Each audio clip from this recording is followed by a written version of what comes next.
How Alexander the Great conquered the world? Who really was Alexander the Great, what was his story, and what made him so successful in his exploits, and what were the factors surrounding them? How would he come to conquer the lands that he did, and how true is it that he was virtually undefeated in battle? We will answer these questions as well as others like the driving factors that drove the great Alexander to achieve all that he would, conquering large parts of the world in his youth. Alexander was born in July of 356 BC in the kingdom of Macedon. He would come after his father, Philip II, and assume the throne in Macedon. We will also explore the key turning points and battles in his campaigns, and the different strategies he would use during them.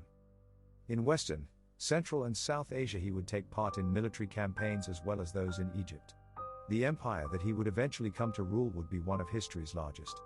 A student of Aristotle, he would meet several Persians residing in the courts in Macedon in his youth, several of them having been exiles of Persia due to their opposition to Artaxerxes III. This exposure gave him a good base of knowledge on Persia that at times would come in handy. Ascending the throne after his father Philip II, he would lead the Greeks in a conquest of Persia. Antipater would be left in charge of Macedon whilst he was gone. Few altercations would occur in Alexander's absence, and Greece would receive large resources from the conquests. Crossing Hellespont during 334 BC. By spring of 333 he had crossed into Cilicia, and at Issus would go on to defeat Darius, forcing him into a retreat, and gaining large parts of territory. Alexander would go on to Egypt, meeting some resistance on the way, in Gaza, which would eventually fall. Afterwards, he would eventually turn towards the pursuit of Darius into Persia. Darius who would meet death at the hands of Bessus, a kinsman and Bactrian satrap. Alexander in pursuit, would therefore pass into several regions such as Media, Aria, Arachisia, and Scythia, before Bessus himself would meet his end.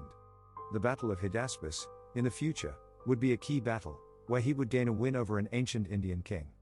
Alexander's death would come in 323 BC, at the age of 32, before he could implement all of what he had planned. Several events would follow it, some of them quite impactful on the fate of Macedonia and Europe, including civil wars. We will explore all these events in the video series that will follow. Thank you for watching this video intro into a series that will look at the life of the great Alexander the Great following his life, exploits and campaigns. If you enjoyed this video, please leave a like and subscribe to the channel for more.